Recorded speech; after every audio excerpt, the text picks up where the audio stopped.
Seth Grove, and welcome to Legislative Report. Today we're in for a treat. We're here at Dover High School talking to Chuck Benton about their awesome career and tech education, different classes they have, and just a general discussion on career and tech education across the state of Pennsylvania. Chuck, thanks so much for joining us. Thank you. So you had to be pretty excited after learning that the governor, during his budget address, highlighted and singled out Dover School District for their awesome career and tech education. What was that like, and what was the feeling back here at the school between the students, the teachers, everybody involved to say, hey, we were highlighted by the governor for doing a great job? No, we were very surprised and very humbled by his words that he gave to us, and it was, first time it was like, really, was that us? Mm-hmm. but yeah, he did mention us, and no, everybody, and it's all to the staff for the job that they're doing, especially on the budgetary side of things.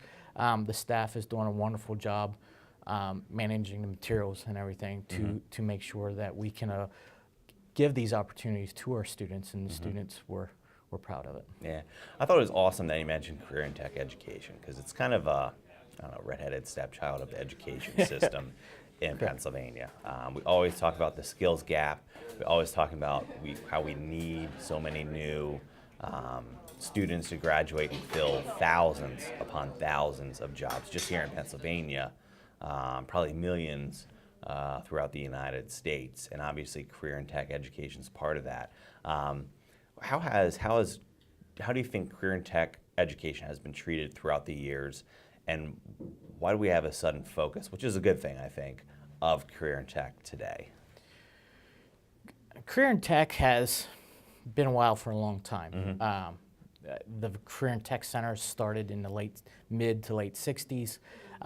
Dover's been fortunate enough, I'm an alumni here, and I actually took some career and tech classes when I was here, that we have the staff, and we've been fortunate enough to keep our staff together through all the tight budget constraints to offer opportunities to our students. The thing by going career and tech is we connected our dots for our students to get them those industry credentials, get them the college credits for post-secondary, because we all know that career and tech, it doesn't stop at the high school. There's some form of post-secondary school training needed, whether it's on-the-job training, whether it's an apprenticeship, 2-year degree, or onto that 4-year degree with our students. So that's why in 2012-13, the superintendent at the time, well, let me take a step back, in 2010 asked us to start looking at what can we do to help us with our students of connecting those dots to make them better for the workforce. And we're fortunate enough here to have a good faculty to integrate the academics with the career and tech. It's not one or the other, because the guy that's repairing your automobile, he better be able to do the research and be able to read the technical manuals to know how to diagnose your car. So it's not one or the other. I think over the years, through the 70s and 80s, the kids that were not academic inclined got shoved to career and tech. That is not the case. It doesn't matter if you're career and tech, college bound, you need to have a solid, the 4 R's that we used to call. You got to know your social studies, your math, science, and read. You have to be able to do that and make a whole student, because that's what employers are looking for. When students graduate from a career and tech facility here, they are job capable. You mentioned getting them their certificates.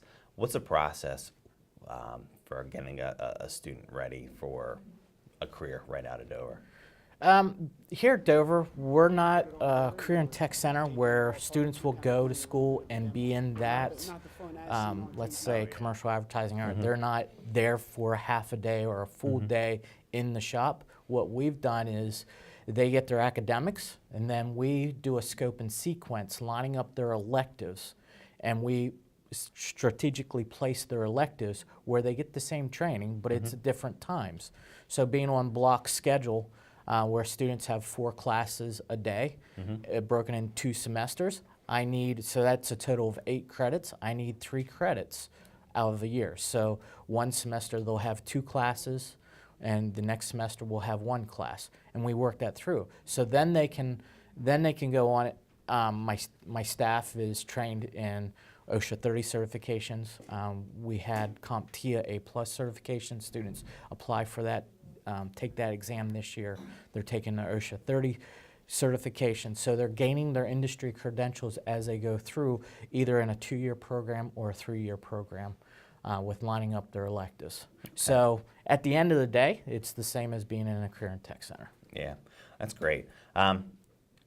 For school districts that have done away with their career and tech education centers, I remember, I'm a Seth Grove graduate. I remember, 7th grade, mandatory, home ec, shop, going over to high school.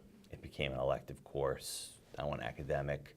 A lot of school districts that was probably their largest cut for the most part, correct? Correct, Over because it's just the material sense. So if you look on the budget side, it's pretty steep. You know what I mean? To be able to have that in a budget. Buy metal. To buy metal is pretty extensive in your budget. Let alone wood. You can go through a budget pretty quick to mount your students. We're fortunate enough that we have great business partners that they've donated stuff to us. How big is that, creating networks and building relationships outside of just the normal school facility, going to local businesses and saying this is a great tool? I think that's the part that since 2012 has really changed the game for us. Being a career and tech teacher before going to administration, we're good in the classroom. I can say years past we were not that well. We did not do a very good job reaching out to our community members. Being career and tech through the Bureau of Career and Technical Education, PDE, they force you out through occupational advisory, and that's some of the biggest helpful things that my staff has been able to take away from, because they're hearing what's the current trends. And we've invited so many people in, and they come in with our NOCTI exams. That's our partnership. They give the practical exams to our seniors that complete the program. And it's nice because some of these guys are even look at these kids taking the exams, and they can see who's on top of their game and not, and they're starting to reach out because they're going to be a good employee. So that part has really helped with student-wise. With our senior year, we allow co-op or internships happen. So that has really allowed the student to go out and experience, but still gaining high school credit. So that has been huge. And probably the biggest thing is we've received several companies step forward and have donated a lot of money or equipment or just their time has been huge to allow our kids to see. That's huge. So, and it's tough for academics, particularly high schools, to kind of switch gears and build the new, latest, greatest equipment. I mean, even for businesses, correct. To bring in the latest equipment is a very costly process. I take it those relationships allow you to get at least newer equipment when another company buys their new equipment. They can hand down Correct. what it's used. So you get first dibs on those kind of machines, correct? Yeah. Actually, that is correct. Our computer technology program took care. We're a recipient this fall from a company that donated all of their servers to us. Wow. So we have our own server system that we can take and show you later on in the classroom. The other thing is, I got a call a year ago from Manesha Printing, and they're like, we had some money for our community left over. We're going to donate some funds to you. What we used with that was a hydrographic printer, and we're one of the few high schools in this region that has one. And we're teaching our kids how to do a hydrograph dip tank printing. Yeah. And one of my seniors actually did a co-op for that this year because he knew that system. Yeah. So it's made a direct correlation payoff. That's great. So when we talk about career-ready kids, what's the impact of career and tech education on those who are academically focused and want to go, go get their doctorate. They want to go get a 4-year degree. What does it instill in them? It gives them the reality check of, yeah, this is really what I want to do, or no, this isn't what in my mind, what I thought it was. And sometimes those where a student goes, this isn't what I thought it was, is a bigger payoff for us than the kids already solidified saying, this is exactly what I want to go. Because the students that find out, get that internship, get that co-op position, go through it, realize this isn't what I bargained for. It just saved them a ton of money in their post-secondary education that they're not going to be wasting. Instead of getting that bachelor's degree in 6 years because they switched their majors, and taking out those loans or costing their parents even more money, they've made a better choice, a better consumer choice. It's funny, I talked to Thaddeus Stevens, obviously, amazing career in tech, post-secondary education based in Lancaster. They're starting to see an uptick of individuals who graduated with a 4-year degree who are now re-enrolling because there's no job openings. And to think they could have not had those 4 years of student loans. They could literally be out there probably making more, if not the same amount of money in their job field with a 2-year degree, far less debt. Correct. Yes. It's what we call the gray collar. Is we have 4-year degrees that don't have the skill set. It all comes down to their actual skill sets on what the employer is needing in those high priority occupations. And they're gray collars. They have the education. They've done a really good job, but they still don't have the skill set to where all the jobs are at. So they're gray collars, so they end up working for a lower wage job than what their debt, they can't, they're having a hard time paying their debt. Yeah. So let's talk to parents real quick. My dad was a tool and die maker, career in tech. He wanted his boys to wear a collar and a tie. That was their view of success. They viewed their jobs as hard work. There's an easier way to make money. There's quote more success on the management side of that. So generations pushed their kids to 4-year degrees, and that was the big thing, right? Got to go to college. Got to go to college. Then we had this pendulum swing. And now it's pushed back the other way because we have all these opening jobs. My father's generation is retiring, and we don't have anybody to fill those jobs. Good, family-sustaining, high-paid jobs. So how do we talk to parents to say this isn't the job that you had or your grandfather had? When I visit BAE, when I visit Weldon Solutions, when I visit a lot of these major employers who are looking for welders and career in tech, they're clean. I was down Sikorsky at Westchester. If you have OCD, lean management is perfect for you because everything is exactly where it's supposed to be. Correct. I mean, you could probably eat off the floors. I necessarily what it looks like you could eat off the floors. Major manufacturing has changed throughout the years. How do we reach parents and say, you should have your kid look at this if they're interested in this? This will benefit society as a whole because we need those skills. But it will benefit your son or daughter because they can find something they love to do, potentially, right? Correct. Yeah. I'm looking at it, we're working with our guidance department here. It doesn't start here at the high school level. Believe it or not, it starts in the elementaries. That's where you have to start changing it. There's been such a mindset for so many years, and we have to start it. And we have to educate people starting in the elementary schools and allow kids to still go out and explore with their hands, and not track them so much.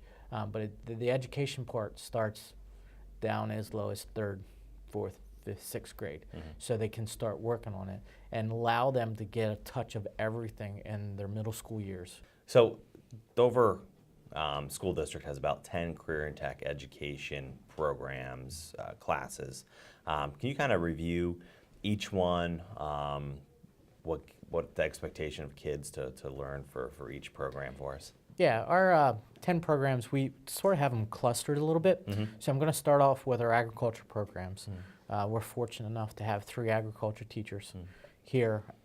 So our Ag General, which is our longest running program, actually we have probably one of the first FFA chapters in the state. I think we're in the top 6 in the state from 1928 or 29. Is when our chapter started. So we have our general agriculture program, which is a 4-year program. Those are for students wanting to be on the production farm, whether it's farming, livestock, or growing crops.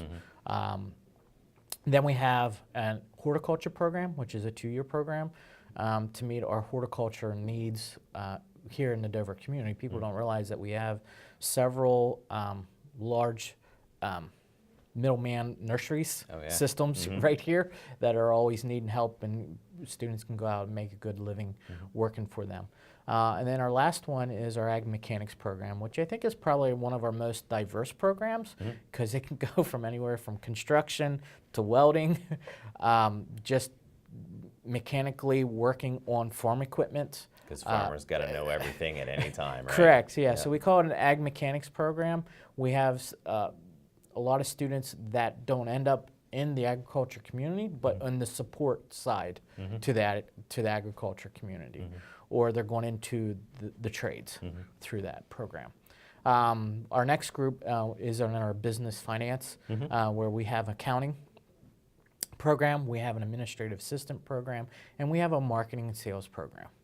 So, and we're actually, for that marketing sales program, we actually have a student-run store where students are running it, and it's right here in the store. That's great. Right here in the school where they're running everything. They manage everything with the oversee of our staff person. Then we break into an engineering program, and it's done with Project Lead the Way, which is some of the recognized best STEM curriculum across the country. That's our foundation for the engineering. We take a little bit different standpoint where we do hands-on plus theory. So the students actually get the shop time to actually build and construct stuff, and hopefully you'll see that a little later on. We have a computer, we're in our 2nd year of our computer technology program where our students can at the end of when they're a senior can decide to go IT or computer science. So we give them a little bit of both, from working to fixing actual hardware side to where they actually set up a network in the classroom, and they do some coding too, where they're writing programs. And that's growing pretty fast. For only being its 2nd year is more than doubled in student enrollment. Awesome. Then we have a strong commercial advertising and art program where they get from anything dealing with digital media to print media. So that's been a very good program. And then our last program is our geospatial technology program for the geospatial industry out there. So that creates our 10 programs. That's awesome. So let's head to the classroom, check out a couple things students are working on within the general field. Obviously, we won't be able to hit all of them today, but just get a great sample of the awesome stuff Dover's doing with Career and Tech. Sure. Thanks so much. Yep, thank you. This is our ag mechanics class. They're working on learning how to wire, plumb, frame a wall, set flooring, tile flooring, everything that would be used in trades or in a home. Going through. Abby right here is setting a vanity. She's trying to finish up her plumbing. Gabby's a junior, and she will be coming back next year as a senior for us. And she's looking to go on to be a welder. That's her career goal, is to be a welder. That's awesome. So, yeah. Traditionally, what I've seen women make far better welders. More patient, better hand-eye coordination. Yes. So that's great. Yeah. So they're all at different stages on where they're at with this, but So they do all the wiring, all the plumbing. They did the framing and everything. Framing and everything, and they have live. Eventually, everything goes live. Where correct. The plumbing will be hooked up to water, and we'll test it to make sure that they've done everything correctly, that there's no leaks. We'll actually put electric to the lights. They have to make the lights work. And it's a 3-way switch. It's not a single switch. So it's 3-way. So a little more in-depth knowledge there. Yeah, that's great. And then, so you get some probably older stuff. So if you're remodeling your house, Correct. you have some old, you can come in and donate. Correct. Yes. Whatever, you'll yes. take whatever from whoever. Yeah, yes, we will. Okay. Beggars are choosy. Yes, that's right. And it goes to a great, Yeah. obviously, yeah, the and- education of our next generation. Yeah, and as you can see, installers. every one of these is different. So there's no two the same, except the outside dimensions are the same, but everything else is to what they wanted to do and what the materials that they had. So, but they set the windows, they put the finish work around it, and Mr. Bowen has done a nice job with them. Yeah. Now your teachers here, do they focus on one area? One teacher will take care of kind of multiple areas? Mr. Bowen will be taking care of all our ag mechanics, which goes from welding, small engines, to the construction side of things, even to ag technologies, the solar. He actually did a lesson in one of his other classes where we looked at a alternative fuel source. So, he worked that up to make a small gasoline engine work. So. Yeah. Awesome. Yeah. So the teachers themselves are very broad-based in their knowledge. Yeah. But we try to keep them to ag mechanics. Yeah. You know what I mean? And then relative, but they still, the knowledge, all the teachers have good knowledge. So we're in our arts, Commercial advertising art commercial program. advertising. So what happens in this great program? This is any type of media, whether it's digital, video, print media is constructed here. So this room is sort of developed into 3 areas. Behind us is the actual printing, from an offset press to hydrographic printing to shirt printing, screen printing. The area in front of us is our lecture area. On the far side of the room is the desktop publishing, the design area. And to the left is actually our video production room. Which is, we got to see that. Very awesome. Yes. Self-built, beautiful Correct. desk to bring All daily news. our morning announcements are done right out of that room. Yes. Awesome. So if you're out there in the community and you want to make up some shirts, instead of going to one of the many other online shirt design companies, you can actually come here. Correct. We and do help a production. support this Yes. education. Yeah. The actual production that's being done right now is for our live elementary STEM day. Okay. Through the PTO, came through us and purchased the T-shirts, and our students are producing them for them, from the Awesome. design to the actual printing, and then we'll get it to them. So we actually hire a senior that's going to be a capstone. The school district does, and pay them to do the production work. So, and it's, they have to take the orders. They do cost estimates and everything. So if you're out there in the community, you want a T-shirt for a soccer program, some kind of march, whatever, just call the high school. Just contact me, and then I'll get you in contact with Mr. Smith. Yes. Awesome. Yeah. Awesome. So we're going to check out the Hydrographic printer. hydrographic printer. Yes. All right, great. Thanks. So what are we doing with this tank and obviously the beautiful American flag? I'm putting the film right on top of the water for when it hydrates. It needs to sit on the water for about 1 to 2 minutes so it hydrates completely. So then I spray with activator, and then it just crystallizes, but you don't want any air bubbles. Just like that. And I watch for air bubbles or like creases. I try and either tap them out or lightly spread it apart. But because air bubbles are like your worst enemy doing this stuff. Same with creases, they show up all over your dip. But this should give me enough space to do what I need to. And just need to wait for about 1 to 2 minutes for it to hydrate completely. Now this is heated water you're putting it into? Yeah, about between 90 and 93 degrees. Okay. And it's just regular old water. I turn the exhaust fan on. When I do this, I want to start spraying before and stop after, so I make sure I have it all.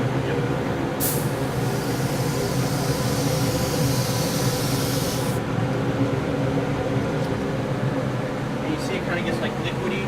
Yeah. So I'm waiting waiting for all of it. I'm waiting for it to like glass over. And once that, I'm gonna push through the film.